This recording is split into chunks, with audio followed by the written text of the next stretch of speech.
If you're interested in the story behind the business headlines, check out Big Technology Podcast, my weekly show that features in-depth interviews with CEOs, researchers, and reformers in business and technology. Hi, I'm Alex Kantrowitz. I'm a longtime journalist, CNBC contributor, and the host of the show. I empty my Rolodex every Wednesday to bring you awesome episodes, so go check out Big Technology Podcast. It's available on all podcast apps. Would love to have you as a listener. From LinkedIn News, I'm Jessie Hempel, host of the Hello Monday podcast. Start your week with the Hello Monday podcast. We'll navigate career pivots. We'll learn where happiness fits in. Listen to Hello Monday with me, Jessie Hempel, on the LinkedIn Podcast Network or wherever you get your podcasts. Hello, my friends, and welcome to another exciting episode of Negotiate Anything. This show is produced by the American Negotiation Institute, and with over 5 million downloads and listeners in over 180 countries, listeners just like you have made this the #1 negotiation podcast in the world. Hi, my name is Kwame Christian, and I am the founder and CEO of the American Negotiation Institute. Here at ANI, we believe that the best things in life are on the other side of difficult conversations, and we are passionate about providing you with the best content that will help you to make your difficult conversations easier, both at work and at home. Lastly, I want to remind you that we offer consulting and conduct trainings, both virtually and in person, all around the world. Our focus is in 3 main areas. First, negotiation and conflict resolution. Second, leadership. And lastly, diversity, equity, and inclusion. Check the link in the description below to learn more about how we could work with you and your team.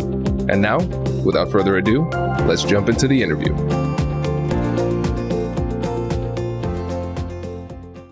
Paul, thanks for joining us today. Kwame, happy to be here, man. It's good to have you back. It's been like 4 years since you've been on the podcast. So let's do a reintroduction. Tell the listeners about yourself and what you do. All right. So I am an M&A attorney. I work at a firm called Skadden here in Washington, D.C., and I do M&A transactions, represent clients, private equity firms, public companies, private companies, and all types of different mergers, acquisitions, and corporate transactions. That's awesome. And listen, so listeners, Paul is one of my best friends. And so what often happens is when I have friends on the podcast, they're really humble. So let me throw him some alley-oops here. Hey, Paul, is Skadden a particularly good law firm? How would you rate them? Yeah, I think particularly in my field in M&A, mergers and acquisitions, Skadden is one of the top firms.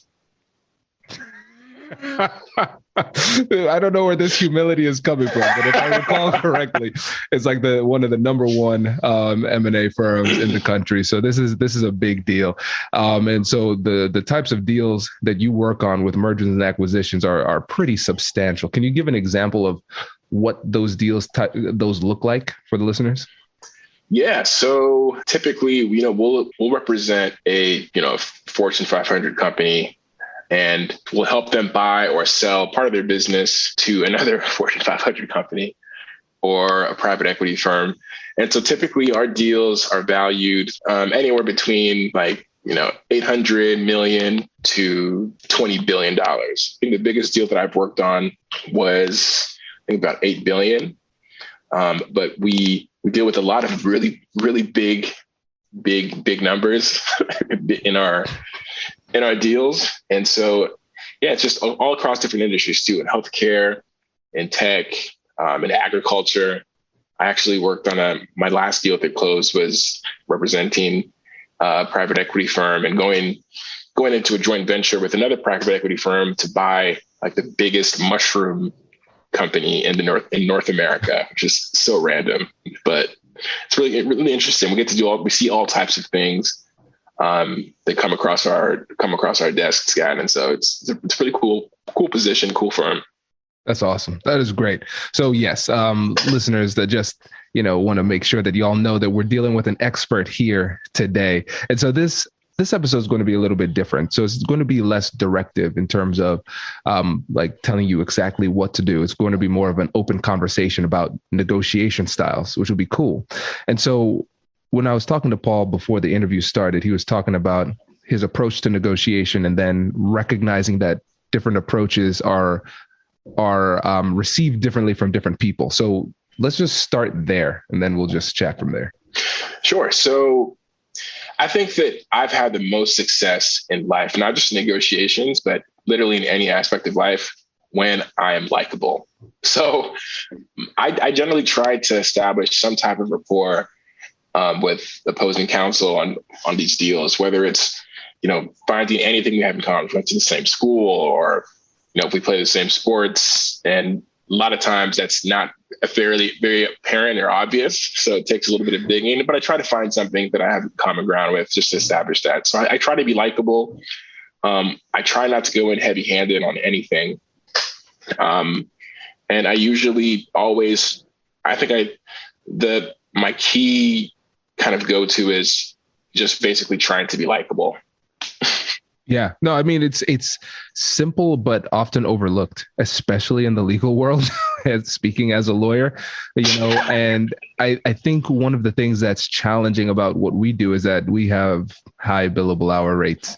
And a lot of times we want to be efficient to the detriment of the deals in question, and so Right. How do you balance that when you're trying to build rapport and the other side might be trying to push forward and get down to business? Yeah. And that happens pretty often.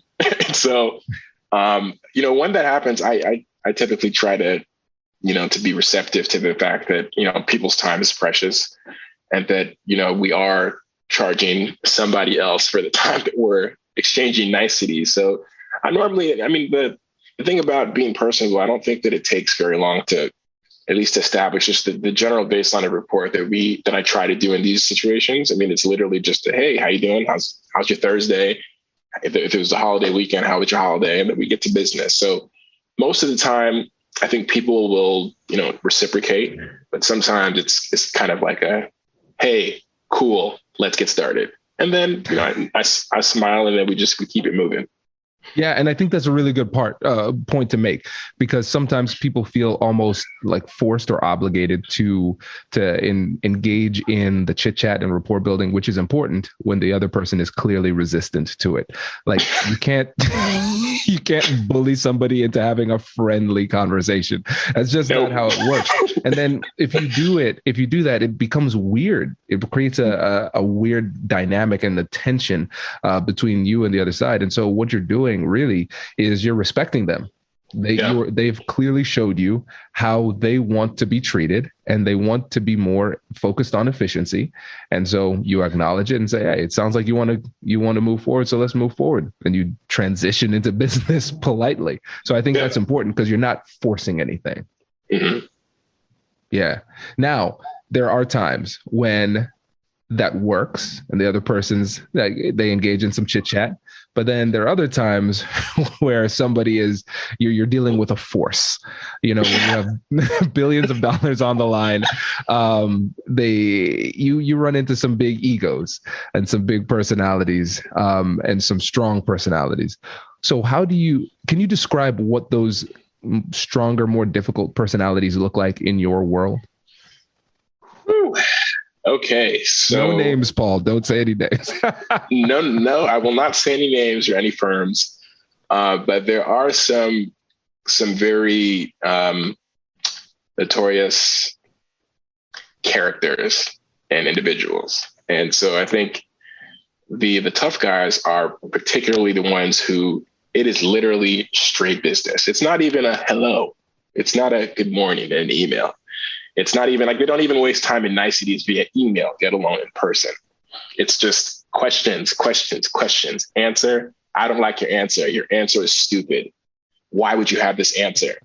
And so a lot of times it's like when people come in very hot like that, you immediately feel like you're in a defensive mode, and it's hard. It's kind of rattling sometimes, because it throws you off. And because you're instead of focusing on getting your points across and communicating your client's position, you're kind of just like fighting for your life in those situations. At least it feels like it.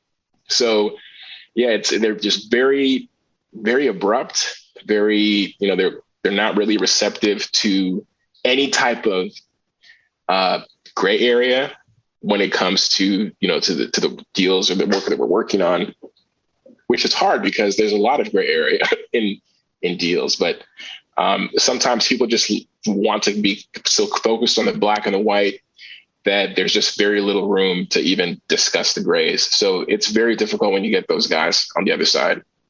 Yeah. And you highlighted a really important point. You said it can throw you off when people approach you in that way and it feels like it's a fight.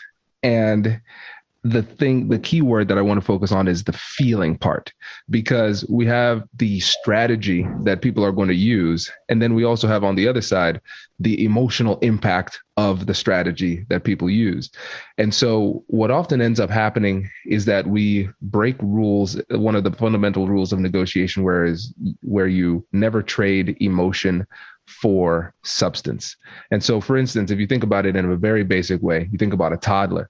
All right, listen, this toddler just threw a tantrum asking for candy. You don't give the toddler candy, because what you're doing is you're alleviating their emotional state and giving something up, but not getting anything in return but peace, right? And then on the other side, what often happens is that we trade substance for emotion, in that we are feeling emotional and then we give them what they want, in order to alleviate the pressure they're putting on us, so we don't feel as bad. And so whichever emotional side you're trying to appease by trading substance for the emotion, it's still a mistake. And so I think it's really important to break down, like you said, the approach that people are using, and then the impact, the emotional impact it has on you, and the reality that a lot of times when you're under that emotional pressure, it makes it much more likely for you to make a mistake. Yeah. And you voluntarily make these mistakes. So when you are faced with somebody like that, what are some things you do to make sure that you can hold your ground and keep control of your own emotions? Does your company invest in professional development training? If you believe that your team would benefit from a negotiation workshop, all you need to do is go to our website, fill out the workshop request form, and then we'll set up a time to chat. These workshops are completely customizable, and we've done them all around the country. Negotiation and conflict resolution skills are beneficial across all professions, but they're especially useful in procurement, purchasing, sales, sourcing, and contract management. Our calendar is filling up quickly, and we even have some workshops scheduled for next year. If you think you might want one, I'd suggest reaching out soon so you don't miss out. Check out the link in the description to learn more. And now, back to the show.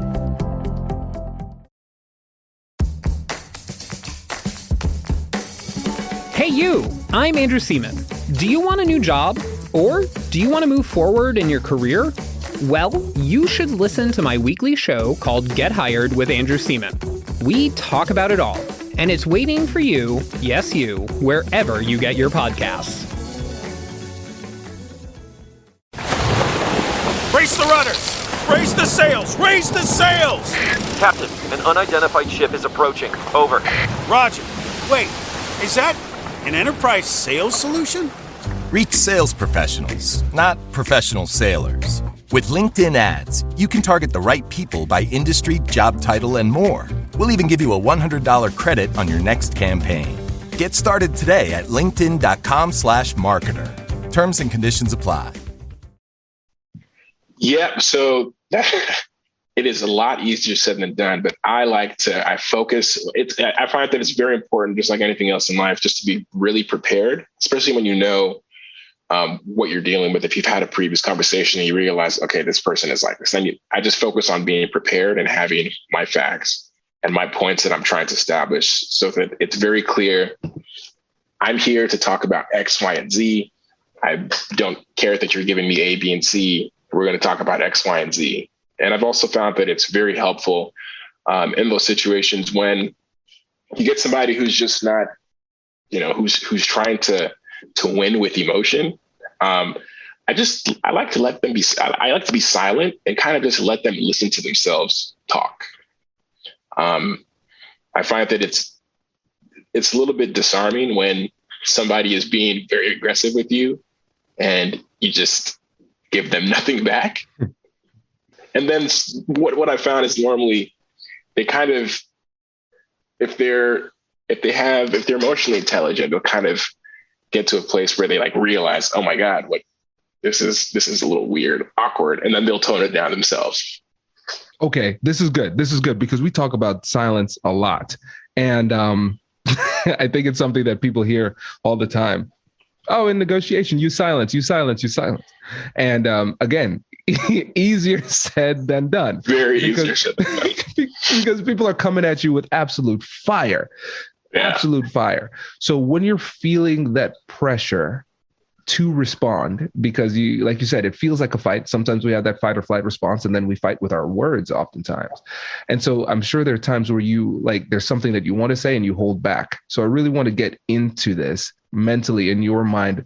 What is the process that you go through to utilize that restraint when you're under that much duress? Yeah, I try to focus on my clients. A lot of the times in these negotiations, it's not our clients aren't with us. A lot of times it's just us. And then our clients, kind of whoever, like if they're buying a company or they're selling a company, the principals on the other side, they're their counsel. So it's literally knowing that I am an emissary, you're an emissary.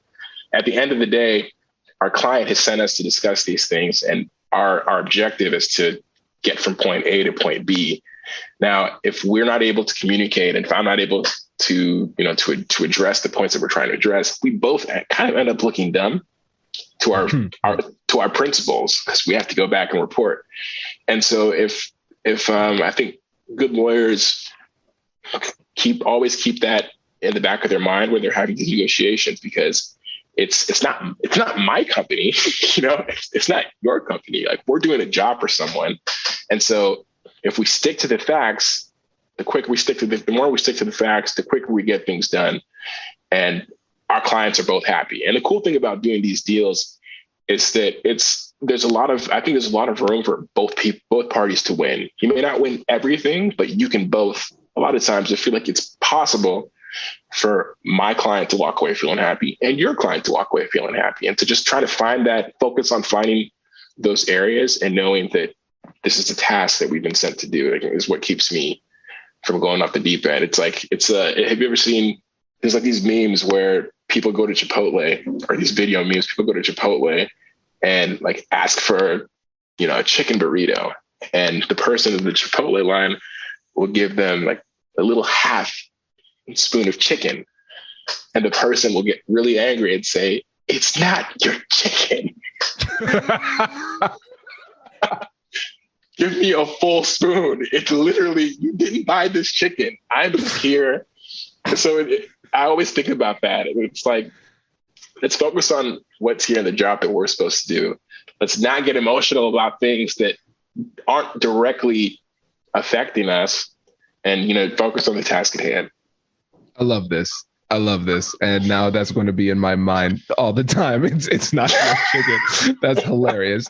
And it makes a lot of sense. And so let me zoom out a bit for the listeners, because not everybody's going to be an M&A attorney. Not everybody's negotiating these $8 billion deals, but we all have situations where we are confronted with people who are demonstrating bullying behavior, who try to steamroll us, and we need to figure out how to do it. And really simply, your strategy is twofold: focus and depersonalize.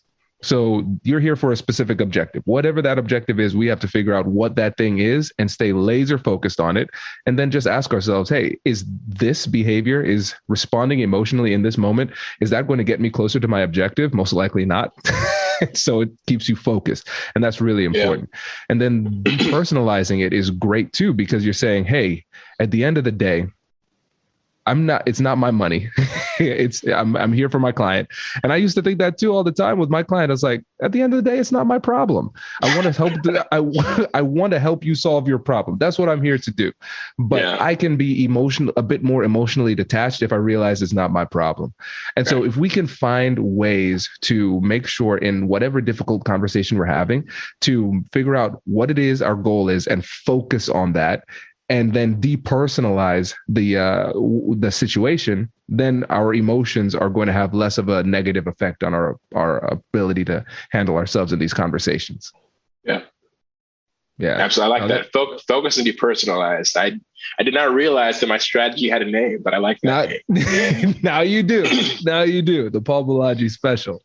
Now, Yeah. so let me ask you in like an outside the box type of question, Okay. because I want to think about this in a unique type of way. So we have a lot of different people on the podcast, and I remember one time I had a guest on the podcast who was 6'6", and he never really had a problem with being bullied in a difficult conversation. And I asked him, hey, what if you were 5'6"? Do you think people would respond differently? And he's like, I've literally never thought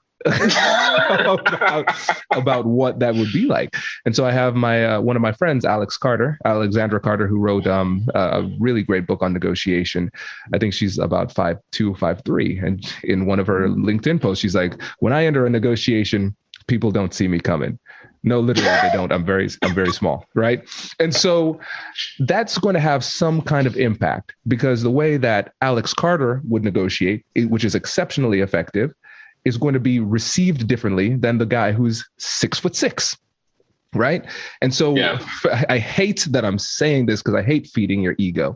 But for people who are just listening to the podcast audio style, so Paul's a really strong guy. That's all I'll say. And I'm not giving you any more than that. So do you think that has an impact on how people receive you during negotiations? That's a really good question. I think that particularly in my line of work, and especially as of late, during the pandemic where everything was by phone or by video, I don't think it's really come into play very much, because the people that know about my size are the people that I work with in my office. So like, I'm not adversarial with them. So it's very rare that, that there's the counterparty in any of our deals is going to see me in person, and to be able to, and granted on video, sometimes, my little arms might, show up in the video feed on a Zoom or a WebEx. And a couple of times I've kind of, people ask me like, hey dude, so, when you're not doing deals, like what NFL team do you play for? Just kind of as a joking thing. And anytime I get one of those, I use it to build rapport. We typically end up having good conversations, but fortunately I don't know if it's fortunate for me or for them, but they're not really intimidated by my size in negotiations. Okay. No, I'm literally just wondering, because again, when you think about bias, we recognize everything has an impact, right? Your race will have an impact, gender, identity, all that type of stuff will have an impact. And so I think it's cool to explore that. The other thing that I realized too is, as a larger Black man, is that I know that sometimes if I get animated, it can be taken very aggressively. And so a lot of times I recognize that, okay, it can be an asset, because it's very rare in my experience where I have felt bullied in my professional career. That's not everybody else's experiences, especially when I talk to other guests who are women on the podcasts. Also, I realize that when I'm animated, I have to kind of pull back to recognize that, it might make people feel uncomfortable. So it's just an element, because your approach is going to also be filtered through how it comes through you. So the same person, two different people saying the exact same thing will be perceived very differently. Yeah. And you're making me think of this, there was this deal that I did where we had, it was a really difficult deal in terms of like the personalities that were involved. And there was a lot of back and forth. And toward the end, there was a client. So every once in a while, you'll do something called an all hands call. And so it'll be all the parties. So it'll be me and my client, and then it'll be the counterparty and their lawyers. So everybody's on call. During the pandemic, people were on Zoom, WebEx. So you have like 20 tiles of folks on the screen. You can see everyone. And when one person is talking, it'll kind of narrow into that person. And you see that person talk. And there was our client, the CFO of this company, had these very this the only way I can describe this is it was a very aggressive handlebar mustache. Okay. And he was very, he had a very strong personality. And so, once he would get going and start talking, his face is on the screen and you just see this mustache just going, just kind of vibrating and jumping when he moved. And it was kind of, I don't know, if I was on the other side of that, I would have, I think that it made him come across even more aggressive. Mm-hmm. And I don't know if I feel like he may have known what he was doing. Because it was very cartoony. Think about Yosemite Sam. Okay? Like that's the type of mustache that we're talking about. So, I think he did it on purpose because why? Why else? So that is a point. I think that I have actually seen, that's just an example, but I've seen people, try and, whether it's, even if it's not like a particular physical feature, they'll have something, or they bring something with them to try and bolster their personality and their strength, and when they're having negotiations. And for me, I just don't think that part of the reason, like you said, is like we're Black men, and we already can't, especially as we're in the 6 foot club. We've got decent sized biceps on us. We can't just walk around flexing at people, especially in corporate America. So I don't find that to be a useful tactic, and it is something that I'm also very aware of when I'm having conversations with people, especially when they can see me. Mm-hmm. And we're having conversations that, where we're not seeing eye to eye on something. And even if they start to, and this is not that I'm thinking about this, I'm wondering if kind of subconsciously, this is part of what has helped me just kind of develop this focus and depersonalize strategy, because I don't ever want it to be that, oh, this big Black guy just yelled at me and bullied me. And it's something that, I've, this when growing up, like we've always been generally, in the population of people that are bigger than the other people around us in our immediate vicinity. And so, there's a certain level of self-awareness that you have to have in that situation. So it's a good Definitely. point. No, it's helpful. And one of the things that came up in one of my negotiation trainings I did, actually, it was with lawyers, the Ohio State Bar Association. It was right at the beginning of COVID, like weeks after everything was shut down. So talking about virtual negotiations was really important. And one of the people who was in the training was saying, I love this. This is great. I don't need to see people in person anymore. Because one of the things that they said is I have a very soft voice, and I'm smaller too. And so it's hard for me. I don't feel as though I get that same respect at the negotiation table in person, but I found it a lot easier to negotiate virtually. And I do a lot of email negotiations up front to establish rapport and set boundaries.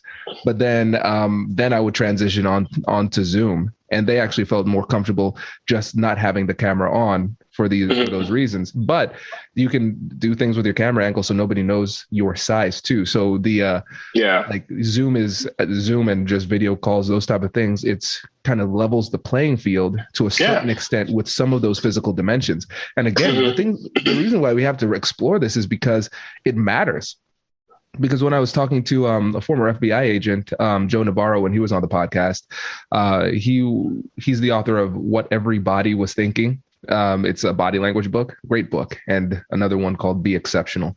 And I asked him, what is one thing that most negotiators, like most everyday business negotiators, don't understand about negotiation? And he says they don't understand that everything matters.